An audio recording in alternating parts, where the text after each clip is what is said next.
એક એવી ખેતી જે આજનું કામ આજે જ કરવું જરૂરી છે. કાલ પર ટાળ્યું તો નફામાં ઘટાડો અને નુકસાનમાં વધારો થાય છે. એક છોડનું બધું જ પોષણ તેના પર લાગેલા એક જ ફળને મળે છે, જે ફળ પોષક તત્વોથી અને મીઠાશથી ભરપૂર હોય છે. જે ખેતીનું જતન રોજબરોજ કરવામાં આવે છે. એક એક છોડનો હિસાબ તેની બારીકાઈથી કાળજી રાખીને ફળ તૈયાર કરવામાં આવે છે. આ છે વર્ટિકલ ફાર્મિંગથી તૈયાર કરેલી પલાશ ટેટી, જે એકવાર કોઈ ચાખે તો એની મીઠાશ અને સ્વાદ એને બાકી બધી ટેટીથી અલગ ઓળખ આપી દે છે. નમસ્કાર મિત્રો, હું બીના આપનું સ્વાગત કરું છું the rural web YouTube channel પર. આ છે મુખી ફાર્મ, જે આપને જાણીશું વર્ટિકલ ફાર્મિંગ, નેટ હાઉસ અને પલાશ ટેટી વિશે. વર્ટિકલ ફાર્મિંગનો વિચાર કેવી રીતે આવ્યો? 2020માં પૂનામાં નોન યુ સીડ્સ કંપની છે, તાઇવાન બેઝ, એનો એક વર્કશોપ હતો. અને વિદેશોમાં વર્ટિકલ ફાર્મિંગનો કોન્સેપ્ટ ઘણા વર્ષોથી 10-15 વર્ષથી ચાલે છે. અને ત્યાં આ કોન્સેપ્ટમાં હાઇડ્રોપોનિક્સ, એરોપોનિક્સ, સોઇલલેસ અને બધી જ પ્રકારના ખેતીના પ્રયોગો ત્યાં વર્ષોથી ચાલે છે. પૂનામાં 2020માં હું સૌથી પહેલાં આ વર્કશોપ મેં એટેન્ડ કર્યો. તો ત્યાં સુધી ટેટીનું વાવેતર હું 2011થી કરું છું. પણ મને કંઈક નવું લાગ્યું અને એમાં કંઈક સ્કોપ દેખાયો કે ભાઈ આ ખેતી કરવાથી આપણને જે આવકનો જે સ્ત્રોત છે એનો આપણે લિમિટને વધારી શકશું. તો એ બાબતને ધ્યાને રાખી અને 2021માં મેં આપણા ફાર્મ પર અને લગભગ ગુજરાતમાં પણ પહેલો જ પ્રયોગ હતો, તો આ વર્ટિકલ ફાર્મિંગની આપણે શરૂઆત કરી. નેટ હાઉસ તૈયાર કરવામાં કેટલો ખર્ચ આવે અને સરકાર તરફથી કેટલી સબસિડી મળે? અત્યારે આપણે આ જે 60 ગુઠાનું જે સ્ટ્રક્ચર બનાવ્યું છે, એ 60 ગુઠાની અંદર આપણે NHBમાં સબસિડાઇઝ પ્રોજેક્ટ છે કે જેમાં સરકાર તમને 50% સહાય કરે છે. તમારું જેટલું પણ ઇન્વેસ્ટમેન્ટ થાય એમાં 50% સરકારી સહાય છે. એટલે આપણો આખો પ્રોજેક્ટ 62 લાખનો છે કે જેના અંદર મારા bore, underground tank, packing room, store room, labour room, બધા જ વસ્તુનું આમાં આપણે સામેલ કર્યું છે, કારણ કે મારી રિક્વાયરમેન્ટ હતી. પરંતુ ખાલી આ એકલું સ્ટ્રક્ચર 60 ગુઠાનું જોવા જઈએ તો લગભગ 45 લાખની આસપાસ એનો કોસ્ટ થાય છે 60 ગુઠાની અંદર. જેના અંદર આપણને 50% સબસિડી ગણીએ તો 22 લાખથી 23 લાખ જેવું આપણને પહેલા વર્ષે એનું કોસ્ટિંગ આવે. અને જેમાં ગવર્મેન્ટ નેશનલાઇઝ બેંકમાં તમે જો લોન લો છો તો એ તમને 6% વ્યાજે લોન મળતી હોય છે. એમાં પણ તમને 3% ઇન્ટરેસ્ટ સબસિડી સરકારની સહાય છે. તો માત્ર તમને 6%ના વ્યાજ પર આવા પ્રોજેક્ટ કરવા માટે ધિરાણ સારી રીતે નેશનલાઇઝ બેંકોમાં મળી જાય છે. તો 22 થી 23 લાખનું આપણને આ પહેલા વર્ષે આમાં કન્સ્ટ્રક્શન કોસ્ટ લાગી છે. અને એના પછી આપણે આ બેડ પ્રિપરેશન ને આ બિયારણ ને બધું થઈને લગભગ આમાં 2 થી 2.5 લાખ જેવું બીજો ખર્ચો થયો.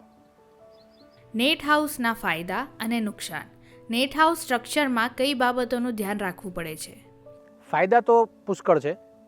નુકસાનમાં જે મુખ્ય અત્યારે જે ક્લાઇમેટ ચેન્જનો જે ઇસ્યુ છે, તો એ અત્યારે આપણે જે આ ઇન્ફ્રાસ્ટ્રક્ચર તૈયાર કર્યું છે એ નેટ હાઉસ ઇન્ફ્રાસ્ટ્રક્ચર છે કે જેના અંદર આપણે માત્ર જીવાત, બહારની કોઈ જીવાત અંદર એન્ટર ના થઈ શકે. સૂર્યપ્રકાશ, હવા, પાણી એ બધું એના અંદર આવે. એટલે ક્લાઇમેટ ચેન્જના કારણે જે અંદરનું ટેમ્પરેચર છે એ જ્યાં સુધી અનુકૂળ છે ત્યાં સુધી વાંધો નથી આવતો. પણ જ્યારે વિપરીત થાય છે, જ્યારે એકદમ હાઈ ટેમ્પરેચર થાય ત્યારે આના અંદર જીઆઈ સ્ટ્રક્ચર છે, નેટ છે, એ બધું જો વધારે પડતું ગરમ થાય તો અને એરેશન અંદર લિમિટેડ થાય. જ્યારે ખુલ્લી જગ્યામાં જે હવાનું આવન જવન થાય એ આમાં ચારે બાજુ નેટ હોવાના કારણે મર્યાદિત થઈ જાય. એવા સમયે આના અંદર જે હ્યુમિડિટી અને જે ગરમાવો પેદા થાય છે એ પાકને ઘણી વખત નુકસાનકારક બનતો હોય છે. તો જે મેં જૂના સ્ટ્રક્ચર તૈયાર કર્યા હતા, જે જાતે બનાવ્યા હતા, એમાં હાઇટ લિમિટેશન હતી, 10 ફૂટ જ હાઇટ હતી. તો એમાં મને આ બધા પ્રોબ્લેમ ક્રિએટ થયા હતા, જેના કારણે પાછળના દિવસોમાં આખા પ્લાન્ટ મુરઝાઈ જવા, ફ્રૂટ લાગેલું હોય એના ઉપર એકદમ ટેમ્પરેચરના કારણે પાણીનું શોષણ થઈ જવું, એનો ટેસ્ટમાં થોડોક ફેર થઈ જવું, આ બધા પ્રોબ્લેમ મને પાછળના સ્ટેજમાં મે મહિનાની અંદર જે પ્રોડક્શન આવે છે તો એ બધા મને પ્રોબ્લેમ એ વખતે લાગેલા. તો આ બધી વસ્તુઓને થોડું આપણે ધ્યાન રાખવું પડે કે કયા સમયે આ આપણે ટેકનોલોજી અનુકૂળ છે અને કયા સમયે આપણને એનો એડવાન્ટેજ વિપરીત દિશામાં થાય છે. આ બધી વાતોને ધ્યાનમાં રાખીને પછી મેં આ સ્ટ્રક્ચર બનાવતી વખતે દરેક વસ્તુને મેં એમાં થોડું ધ્યાન રાખીને એમાં સુધાર કરવા માટે એના સોલ્યુશન માટેના પ્રયત્નો કર્યા છે. જેમ કે આ સ્ટ્રક્ચર આપણે તૈયાર કર્યું છે એના અંદર આપણે હાઇટ મેક્સિમમ કરવાનો પ્રયત્ન કર્યો.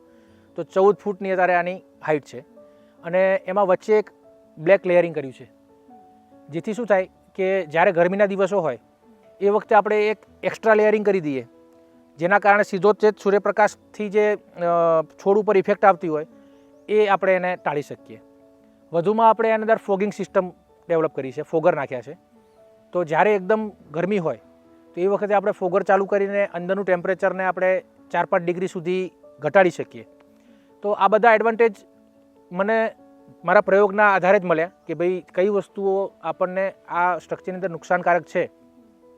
એ સમજ્યા પછી આ જે સ્ટ્રક્ચર તૈયાર કર્યું છે એના અંદર મેં બધા સોલ્યુશન કરવાના પ્રયત્નો કર્યા છે.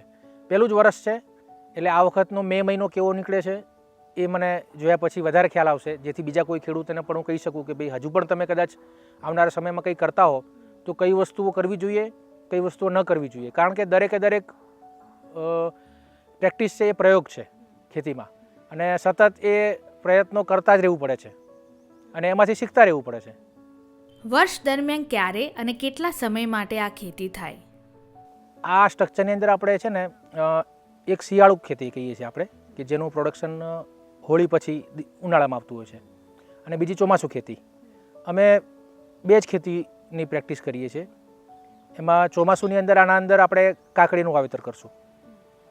મે મહિનામાં આ પાક પૂરો થઈ જાય, 1 મહિનો જમીનને પ્રિપરેશન કરીએ, એટલે જૂન મહિનામાં 15 જૂન પછી જ્યારે વરસાદની શરૂઆત થાય એના પહેલાં આપણે આના અંદર કાકડીનો વાવેતર કરી દઈએ. અને એ લગભગ દિવાળી પહેલાં એ ક્રોપ 3 થી 3.5 મહિનામાં પૂરો થઈ જતો હોય છે. અને દિવાળી પછી 2 મહિના વચ્ચે રેસ્ટ મળે, એટલે ડિસેમ્બરમાં પાછું આનું ટેટીનું પ્લાન્ટેશન થાય છે. એટલે કાકડી અને ટેટી એ આપણા આ પ્રોટેક્ટેડ ફાર્મિંગ છે, નેટ હાઉસ ફાર્મિંગ છે, એના અંદર કરીએ છીએ. ઓપન ફિલ્ડમાં જે આપણી પ્રેક્ટિસ છે એમાં ચોમાસાની અંદર આપણે મગફળીનું વાવેતર કરીએ છીએ, અને શિયાળુ પાકમાં તરબૂચ અને ટેટી. આ 2 પ્રેક્ટિસ અમે ઘણા વર્ષોથી સતત કરતા રહીએ છીએ. પણ 3 વર્ષથી 4 વર્ષે એક વખત ગ્રીન મેન્યુરિંગ કરીએ છીએ. સતત મગફળીનું વાવેતર કરીએ છીએ એટલે શું થાય છે કે મગફળીમાં પછી એનું પ્રોડક્શન દિવસે દિવસે ઘટતું જાય છે. એટલે રૂટ ચેન્જ કરવા માટે પછી 3 વર્ષે 2 ખેતર છે આપણા, તો ઓલ્ટરનેટ 1 વર્ષ એક ખેતરમાં સ્કીપ કરી દઈએ અને એમાં ગ્રીન મેન્યુરિંગ કરી દઈએ ચોમાસા દરમિયાન. એટલે એનાથી આપણને જે જમીનમાં પોષક તત્વોની પણ પૂર્તતા થઈ જાય અને રૂટ ચેન્જ પણ થઈ જાય બીજા વર્ષે બીજા ખેતરમાં. એટલે આવી રીતની આપણે જનરલ પ્રેક્ટિસ અમે છેલ્લા ઘણા સમયથી એક ધારી કરીએ છીએ. કેવી જાતના ખાતર અને જંતુનાશકોનો ઉપયોગ કરો છો? આમાં છે ને આ આપણે જે બેઠા છીએ એ સ્ટ્રક્ચર મેં આ વર્ષે જ બનાવ્યું છે. પેલું જે સ્ટ્રક્ચર બનાવ્યું હતું એ શીખવા માટે હતું, અને એમાં મેં 4 વર્ષ સુધી એમાં અલગ અલગ અખતરા કર્યા પછી મને લાગ્યું કે આટલી વસ્તુઓની એમાં ખામી છે. તો એ બધી જ વસ્તુઓને નોટ ડાઉન કરી અને આપણે આ બેઠા છીએ એ સાઈડ ગુઠાનું આખું નવું સ્ટ્રક્ચર મેં આ વર્ષે જ ઇન્સ્ટોલેશન કરાવ્યું છે, અને એના અંદર પહેલો જ ક્રોપ છે.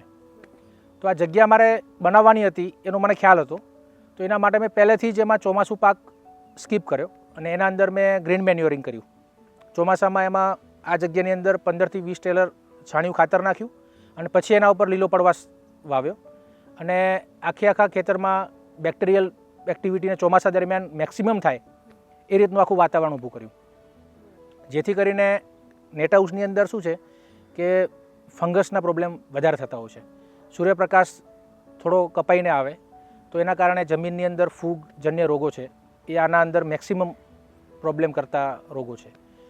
તો એના માટે મેં પહેલાંથી પ્રિપરેશન કર્યું હતું, કારણ કે મને ખ્યાલ હતો કે આપણે આ આખું તૈયાર કરીએ છીએ તો 6 મહિનાથી એનું પ્રિપરેશન કરી અને આખું એન્વાયરમેન્ટ એને મળે એ રીતનું આખું પ્લાનિંગ કર્યું હતું. અને પછી જ્યારે આ સ્ટ્રક્ચર ઊભું થઈ ગયું ત્યારે બેડ પ્રિપરેશનમાં વર્મી કમ્પોસ્ટનો મેં ઉપયોગ કર્યો છે. આ સ્ટ્રક્ચરની અંદર 8 ટન વર્મી કમ્પોસ્ટ નાખ્યું છે અને લીંબોળીનો ખોળ નાખ્યો છે 15 થેલી. બસ એના સિવાય બાકી બધા જૈવિક તત્વો છે, બધા જે સારા બેક્ટેરિયા છે કે જે જમીનને સુધારવા માટે ઉપયોગી છે, એ બધા કલ્ચરો અંદર ઉમેરેલા છે. કેવી જાતની ટેટી વાવી છે? આ જે વર્ટિકલી જે ટેટીનો ખેતી થઈ રહી છે તે કેન્ટાલુપ સેગમેન્ટ કહેવાય છે. જનરલી આપણે જે અહીંયા આજુબાજુમાં જે માર્કેટમાં મળે છે એ બધી દેશી અને દેશીમાં સુધારેલી જાતો હાઇબ્રિડ જાતોનું જ વાવેતર થાય છે. કેન્ટાલુપ ટેટી જે છે એ સ્પેશિયલી વર્ટિકલી ફાર્મિંગ માટે ડેવલપ કરેલી વેરાયટી છે, જેનું ચલણ હજુ ભારતની અંદર એટલું બધું નથી. એની વિશેષતા એ છે કે ટેટી જે છે એ દાંડલાથી છૂટી નથી પડતી ક્યારેય. તમારે એનું મેચ્યોરિટી તૈયાર, જ્યારે ટેટી તૈયાર થાય ત્યારે એને તમારે કાપીને લેવી પડે. અને બીજી વસ્તુ કે એની કીપિંગ ક્વોલિટી બહુ સારી છે, કારણ કે સ્પેશિયલી એ એક્સપોર્ટ કરવા માટે ડેવલપ કરેલી વેરાયટી છે. એટલે એ 10થી 15 દિવસ સુધી એની ટકાઉ શક્તિ છે. તો એનો બે એડવાન્ટેજ છે. એક તો એની કીપિંગ ક્વોલિટી સારી છે, જેથી તમે એને વિદેશમાં પણ ટ્રાન્સપોર્ટ કરી શકો, અને એને તમે વર્ટિકલી ગ્રો કરો તો એને તમે દોરીથી બાંધીને લટકાવો તો એ દાંડલામાંથી છૂટી પણ ન પડે. તો આ બે વસ્તુ એની વિશેષતા છે. અને કેન્ટાલુપ સેગમેન્ટની અંદર લગભગ 10-12 અલગ અલગ ફ્લેવરની વેરાયટીઓ બધી આમાં છે. ભારતમાં હવે ધીમે ધીમે છેલ્લા 5 વર્ષથી આ દિશામાં ખૂબ સારું કામ થઈ રહ્યું છે. અને સ્પેશિયલી મહારાષ્ટ્રની અંદર પૂનાની આજુબાજુના જે ખેડૂતો છે તો તે આ ખેતી સારી રીતે કરી રહ્યા છે. ગુજરાતમાં હજુ કચ્છમાં છેલ્લા 2-3 વર્ષથી કદાચ 1-2 પ્રોજેક્ટ ચાલુ થયા છે. એટલે પણ ટૂંકમાં આ કેન્ટાલુપ સેગમેન્ટની ટેટી છે. આ ટેટીનું બિયારણ ક્યાંથી લાવો છો? બિયારણ આનું આપણે તો અત્યારે જે છે તાઇવાનથી આવે છે. નોન્યુ સીડ્સનું તાઇવાનથી આપણે એનું બિયારણ મંગાવીએ છીએ. અને સ્પેશિયલી તમે સ્ટ્રક્ચર આવું બનાવેલું હોય અને પ્રોટેક્ટેડ ફાર્મિંગની અંદર તમે આ કલ્ટિવેશન કરવાના હો તો જ કંપની તમને આ બિયારણ પ્રોવાઈડ કરતી હોય છે. ઓપન ફિલ્ડ માટે આ બિયારણ કંપની પ્રોવાઈડ નથી કરતી. એ લોકો વિઝિટિંગ માટે? હા, તમારા પાસે ઇન્ફ્રાસ્ટ્રક્ચર હોય એ ચેક કરીને પછી જ તમને એ લોકો બિયારણ પ્રોવાઈડ કરતા હોય છે. આ રીતની ખેતીમાં માણસોની જરૂર ક્યાં અને કેવી રીતે પડતી હોય છે? મારી પાસે અત્યારે 12 માણસોની ટીમ છે, અને જે પહેલા દિવસથી લઈને છેલ્લા દિવસ સુધી કન્ટિન્યુઅસલી કામ કરશે. કારણ કે આ જે પ્રેક્ટિસ છે એ સ્કિલ લેબરની પ્રેક્ટિસ છે. તમારી પાસે ટ્રેન સ્ટાફ જોઈએ. કોઈ નવા માણસો દરરોજ લાવી દઈએ અને કામ કરે એવી પ્રેક્ટિસ નથી. મારો જે સ્ટાફ છે એ મારા જોડે જ્યારથી મેં ખેતીની શરૂઆત કરી 2011થી ત્યારથી જોડાયેલો સ્ટાફ છે, અને એ મારો પરિવાર છે. કારણ કે એ કોઈ લેબર કે કામ રોજે આવનારા કોઈ દાડિયા નથી. મારા પરિવારની રીતે 10 વર્ષથી મારા સાથે કામ કરે છે, અને એમના સાથ સહકારથી જ મેં આખો આ પ્રોજેક્ટને લેવાની હિંમત કરી. કારણ કે મારી પાસે સ્કિલ સ્ટાફ હતો. તો 12 જણાની ટીમ છે તે સતત આમાં કાર્યરત રહેતી હોય છે. કારણ કે દરરોજનું કામ છે. વર્ટિકલી ગ્રો કરવા માટે એની આખી પ્રેક્ટિસ છે એ એની સાઈડની બધી જ બ્રાન્ચો કાઢવાની, અને 9 થી 10 પાંદડા સુધીની સાઈડ બ્રાન્ચો કાઢ્યા પછી 9 થી 15 પાનાની વચ્ચેની જે સાઈડ બ્રાન્ચો ફૂટે, જેના અંદર ટેટીનું ફળ આવતું હોય છે, તો એને હાથેથી પોલિનેટ કરવી પડે. કારણ કે આ નેટની અંદર કોઈ જીવાત, ભમરા, માખી કંઈ આવતું નથી. તો એને પરાગરજ ટ્રાન્સફર કરવાની પ્રક્રિયા મેન્યુઅલી કરવી પડે, હાથેથી કરવી પડે. તો એ આપણે જે પ્લોટિંગ સિસ્ટમની અંદર કરતા હોઈએ એ જ રીતે નરના ફૂલને માદાના ફૂલ સાથે ઘસીને પરાગરજને ટ્રાન્સફર કરવું પડતું હોય છે, અને એના અંદર જ ટેટી લાગે. એટલે 9 પાંદડાથી લઈને 15 પાંદડાની વચ્ચેની જે બ્રાન્ચો આવે એમાં ટેટીના ફ્રૂટને આપણે તૈયાર કરવું પડે. અને પછી એના પછીના બધા જ સાઈડ બ્રાન્ચોને પાછી આપણે કાઢવાની છે. અને 30 થી 35 પાંદડાની વચ્ચે ટોપ કટિંગ આવે છે. વેલો ત્યાં પહોંચે એટલે પછી એનો ટોપ કટિંગ આવે, જેથી એનો વેજીટેટિવ ગ્રોથ બ્રેક થાય અને જે પણ પોષક તત્વો છોડ ઉપાડે એ ટેટીને મળે. તો એને બધી જ વસ્તુની ખ્યાલ હોવી જોઈએ કે કઈ વસ્તુ કયા સ્ટેજ ઉપર કરવાની છે. જો એ સાઈડ બ્રાન્ચ કાઢવાની જગ્યાએ જો મેઇન બ્રાન્ચ જ કાપી નાખે તો ત્યાંથી છોડનો વિકાસ અટકી જાય છે અને એમાં ટેટી બેસે નહીં. તો આના માટે હોશિયાર માણસો જોઈએ, અને દરરોજની પ્રક્રિયા છે. એટલે એ લેબર એક્સપેન્સિવ છે, પણ તમને એની સામે વળતર પણ મળી રહે. ટેટી કેટલા સમયમાં તૈયાર થાય છે? આની છે ને ઓપન ફિલ્ડની ટેટીની સમય મર્યાદા વાતાવરણ આધારિત છે, કે જે 65 દિવસથી લઈને 90 દિવસની વચ્ચે પાકતી હોય છે. ગરમીના દિવસોમાં 65-70 દિવસમાં તૈયાર થાય છે, અને ઠંડીના દિવસોમાં એ 90 દિવસ સુધી તૈયાર થતી હોય છે. આ એના કરતાં 1 મહિનો વધારે ચાલવાવાળી વેરાયટી છે. એટલે એને 120 દિવસનો એનો ડ્યુરેશન પીરિયડ છે. તમે જ્યારે પણ બીજનું રોપાણ કરો ત્યારથી 120 દિવસે એનું હાર્વેસ્ટિંગ આવતું હોય છે. એમાં પણ ટેમ્પરેચર જો ડાઉન રહે, શિયાળાનો સમય વધારે લાંબો ચાલે તો 130 દિવસ પણ થાય, અને ગરમી વહેલી આવે તો 110 દિવસ પણ થાય. એટલે 110 દિવસથી 130 દિવસની વચ્ચે એનું ફ્રૂટ તૈયાર થતું હોય છે. હાર્વેસ્ટિંગનું પ્લાનિંગ કેવી રીતે કરો છો? Cultivation practice step by step છે. મેલન મહોત્સવ કરીએ છીએ એટલે 2 મહિના સુધી કસ્ટમરને સતત ફ્રૂટ અને ફાર્મ ફ્રેશ તાજું ફ્રૂટ મળતું રહે એના માટેની આખી આપણે પ્લાનિંગ કરીએ છીએ. તો આપણું જે પ્લાન્ટેશન પણ અમે સ્ટેપ બાય સ્ટેપ કરીએ છીએ. ફર્સ્ટ સ્ટેજ, એના પછી 20-25 દિવસ પછી બીજો પ્લોટનું વાવેતર કરીએ, એના પછી 20-25 દિવસ પછી ત્રીજા પ્લોટનું વાવેતર કરીએ. એટલે અત્યારે આ જે પ્લોટ છે ફ્રૂટિંગ સ્ટેજ ઉપર છે, બાજુનો જે પ્લોટ છે ફ્લાવરિંગ સ્ટેજ ઉપર છે. તો આના અંદર ફ્રૂટ તૈયાર થાય છે. ફ્રૂટ તૈયાર થશે, એનું 15-20 દિવસ સુધી એનું વેચાણ થશે. એ દરમિયાન બાજુનો પ્લોટ તૈયાર થશે, એના પછી બાજુનું નેટ હાઉસ છે એ તૈયાર થશે. એટલે સતત આપણને પ્રોડક્શન પણ મળે અને માર્કેટની અંદર આપણે કન્ટિન્યુઅસલી સપ્લાય પણ કરી શકીએ. કારણ કે રિટેલિંગ સેક્ટરમાં સૌથી મોટી ચેલેન્જ શું છે કે ગ્રાહકને જે પણ વસ્તુ જોઈએ છે સતત જોઈએ છે.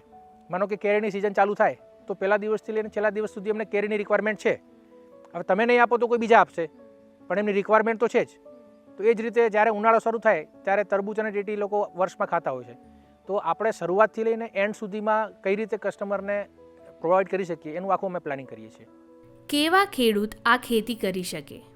એક તો જે ખેડૂત આર્થિક રીતે થોડા સંપન્ન હોય, કારણ કે આ રિસ્કી પણ છે અને બીજી રીતે કહીએ તો સિક્યોર પણ છે.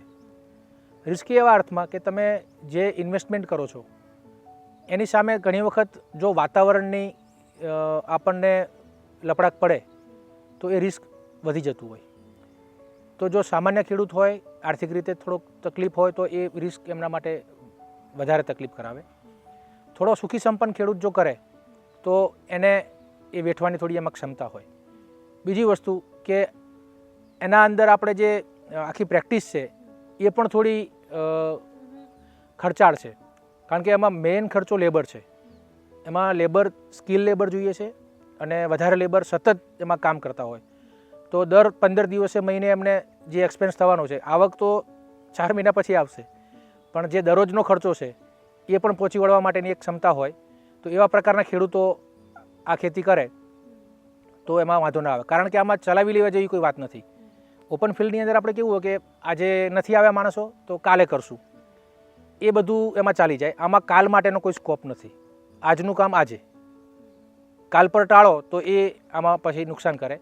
એટલે જે ખેડૂત એવા છે કે જે કાલ પર ન ટાળે એવા ખેડૂતો આ ખેતી કરે તો એમાં વધારે એને સફળ થવાના ચાન્સ છે. આવા પ્રીમિયમ ફ્રૂટની ડિમાન્ડ માર્કેટમાં હોય છે?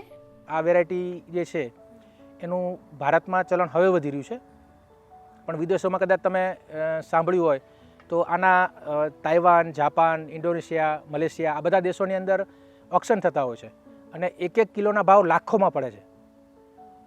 એટલે એટલી બધી પ્રીમિયમ વેરાયટી છે, કારણ કે આના લેવા માટે પડાપડી હોય છે.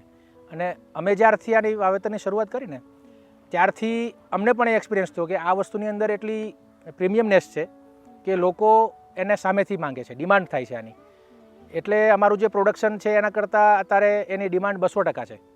જ્યારે હું 10 ગુઠામાં કરતો હતો ત્યારે મારી શરૂઆત હતી, પણ ધીમે ધીમે માર્કેટ ડેવલપ થયું અને લોકોના જીભ સુધી આનો ટેસ્ટ પહોંચ્યો. તો આ વસ્તુ એડિક્શન કરે એવી વેરાયટી છે કે જે એક વખત ચાખી જાય ને તો બીજા વર્ષે સામેથી એની રાહ જોવે. એટલે મારી ઓપન ફિલ્ડમાં જે ટેટી તૈયાર થાય છે એ પણ બહુ સારી અને મીઠી જ છે. તેમ છતાં આ એના કરતાં બમણા ભાવની કોસ્ટમાં ત્યાં સ્ટોલ પર જાય છે. તેમ છતાં ફર્સ્ટ પ્રાયોરિટી આની રહે છે.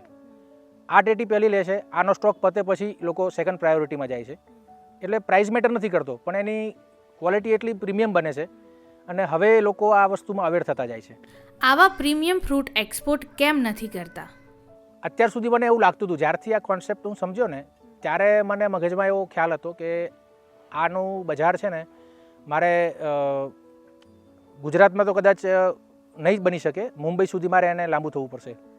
અને મેં એ જ પ્લાનિંગથી આનું પ્લાન્ટેશન કર્યું હતું કે મને એને મુંબઈ કે દિલ્હી મોટા માર્કેટની અંદર લઈને જવી પડશે. પરંતુ મારો પહેલેથી અભિગમ એવો છે કે જ્યાં સુધી આપણો પાડોશી સંતુષ્ટ ના હોય ત્યાં સુધી બહાર લઈ જવાની જરૂર નથી. તો પછી મેં રિવર્સ પોલિસીને એપ્લાય કરી. 300 થી 500 રૂપિયા કિલો મને મહારાષ્ટ્રની અંદર, દિલ્હીની અંદર આના મળી શકે. અને ઓલરેડી બાયોફેકની અંદર હું જતો હોઉં છું તો ત્યાં કને ટન બંધ આના બાયર મળે છે કે જે લોકો તમને તમારા ભાવ મને ક્વોન્ટિટી આપો, મને 10 ટન મિનિમમ રિક્વાયરમેન્ટ છે, 10 ટનથી 100 ટન આનું પ્રોડક્શન તમે મને આપો, તમારા ભાવથી તમે મને આપો. કારણ કે એમને એક્સપોર્ટમાં એટલી બધી મોટી ઓપોર્ચ્યુનિટી છે. પણ એના અંદર શું થાય કે આપણને જે સંતોષ ના મળે, આ જે વસ્તુ હું ત્યાં મોકલી દઉં તો પ્રોડક્શન થાય, પૈસા પણ બને, પણ એમાં જે મારા આડોશ પાડોશનો જે માહોલ મારે ક્રિએટ કરવો છે કે જે લોકો ઓર્ગેનિક ફાર્મિંગ તરફ પ્રેરિત થાય અને સારું ખાતા શીખે, એ ના બને. તો એના માટે મેં રિવર્સ થિંકિંગ કર્યું કે ભાઈ બહાર મોકલવા કરતાં એને અહીંયા જ હું પ્રમોશન કરું અને અહીંયા જેવી માનસિકતા તૈયાર કરીએ કે જે સારી વસ્તુ ખાતા શીખે. એટલે મેં બહાર મોકલવાની જગ્યાએ પહેલાં જ વર્ષે 80 રૂપિયા કિલોથી શરૂઆત કરી આની. જ્યારે પ્રોડક્શન તૈયાર થયું ને ત્યારે મિનિમમ મારી જે પેલી ઓપન ફિલ્ડની ટેટી હતી ને એ 60 રૂપિયા કિલો વેચાતી હતી. આને માત્ર 20 રૂપિયા વધારે કરીને 80 રૂપિયા કિલોથી એની મેં વેચાણની શરૂઆત કરી પહેલા વર્ષે. પણ એનો બહુ સારો રિસ્પોન્સ મળ્યો. એટલે બીજા વર્ષે પછી મેં એને 120 રૂપિયા ભાવ કર્યો તો પણ લોકોને વાંધો ના આવ્યો. પછી ત્રીજા વર્ષે 180 રૂપિયા વેચાણ ભાવ કર્યો તો પણ લોકોને વાંધો ના આવ્યો. અને આજે 200 રૂપિયા કિલો મેં એનો પ્રાઇસ બાંધ્યો છે. 200 રૂપિયા મને સંતોષ છે. એમાં મારે 300-400ની જરૂર નથી. 200 રૂપિયામાં મને સંતોષ છે. અને 200 રૂપિયામાં ગ્રાહક પૈસા ખર્ચીને સંતોષ પામે છે કે 200 રૂપિયા ખર્ચતા પણ આ વસ્તુ એના કરતાં મૂલ્યવાન છે. તો એ 200 રૂપિયે લેવાવાળો ગ્રાહક સામાન્ય ગ્રાહક છે. એના માટે કોઈ મારે મોટા માર્કેટમાં જવાની જરૂર નથી. મારા કપડવંજમાં જ આ પ્રોડક્શનનું 40% વેચાણ કપડવંજમાં જ થાય છે. અને બાકીનું જે પ્રોડક્શન છે એ અમદાવાદ, વડોદરા અને આ બાજુ હિંમતનગર, ગાંધીનગર, નડિયાદ, આણંદ આ બધા સેન્ટરોમાં કરતા હોઈએ છીએ. તો અત્યારે જે પ્રોડક્શન આપણું થવાનું છે એ પ્રોડક્શન કરતાં ડબલ પ્રોડક્શન હોય ને તો પણ આટલું માર્કેટ એના માટે તૈયાર છે. આપના ફાર્મમાં તૈયાર થયેલ ફળ કેવી રીતે મળી શકે? કપડવંજની અંદર અમારું લોકલ આઉટલેટ અમે ચલાવીએ છીએ. 15મી માર્ચથી લઈને 15મી મે સુધી 2 મહિના આપણે મેલન મહોત્સવ ફેસ્ટિવલ અમે ઉજવીએ છીએ દર વર્ષે. 2012થી એની શરૂઆત કરી છે. આજે લગભગ 13-14 વર્ષ થઈ ગયા. અને દર વર્ષે લોકો એ રાહ જોતા હોય છે. અને એના માટે અમે આખી રિટેલ સેક્ટર ચેન તૈયાર કરી છે. જેમાં કપડવંજમાં તો આઉટલેટ છે જ, પણ એના સિવાય આજુબાજુમાં દરેક 300 કિલોમીટર 200 કિલોમીટરના રેડિયસમાં જે મોટા સેન્ટરો છે ત્યાં કને આપણે કસ્ટમર ક્લસ્ટર બનાવેલા છે કે જે આખા ગ્રુપ જેને સારી વસ્તુઓ ખાવી છે તો આપણે એમના ઘર સુધી આ પ્રોડક્ટને પહોંચતી કરીએ છીએ, હોમ ડિલિવરી કરીએ છીએ. ગ્રુપ જે હોય એ આખા ગ્રુપનું જ એ લોકો આપણને ઓર્ડર પ્લેસ કરે અને આપણે અહીંથી એમને સીધી એમના ઘરે ડિલિવર કરી દઈએ. તો એવી રીતનું આપણે આખા દર વર્ષે એ ગ્રુપના વધારા થતા જાય છે. જેમ કે માનો કે હિંમતનગર છે, અમદાવાદ છે, ગાંધીનગર છે, નડિયાદ, આણંદ, વડોદરા આ બધા સેન્ટરની અંદર દર વર્ષે ક્લસ્ટરનો વધારો થતો જાય છે. માનો કે આખી સોસાયટી છે તો એ સોસાયટીમાં 25-30 પરિવારો છે કે જેને સારી વસ્તુ ખાવી છે. તો એ આખા પરિવારની આખી સોસાયટીમાં એના ગ્રુપ ચાલતા હોય છે, વોટ્સએપ ગ્રુપ ચાલતા હોય છે. તો એમાં એ લોકો એક આપણો મેસેજ બ્રોડકાસ્ટ કરે કે ભાઈ આવી રીતના ઓર્ગેનિક તરબૂચ અને ટેટી વડોદરામાં આવવાના છે. તો એમનો માનો કે 25-30 જણનો ગ્રુપ ઓર્ડર છે તો આપણું જ્યારે પણ ગાડી વડોદરા ટ્રીપમાં નીકળી હોય તો એ દિવસે એમના સોસાયટીમાં એ ડિલિવર કરી દે છે. તો એવી રીતે એમના ઘર સુધી આપણી પ્રોડક્ટ પહોંચતી હોય છે.